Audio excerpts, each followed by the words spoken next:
यहूदी रवायात में 7 आसमानों का तस्वुर पाया जाता है जो मुख्तलिफ रूहानी और जिस्मानी जहतों को जाहिर करते हैं।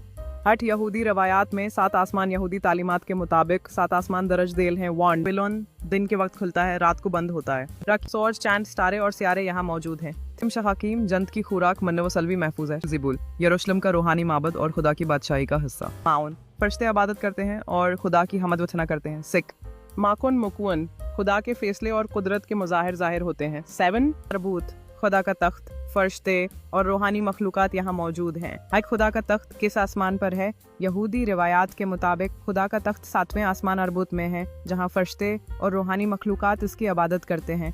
यसायाह बाब 66 आयत 1 में लिखा है, खुदावंद यूं फरमाता है, आसमान मेरा तख्त है और ज़मीन मेरे पाँव की चौकी। क्या ये तस्वुर बाइबल में मौजूद है?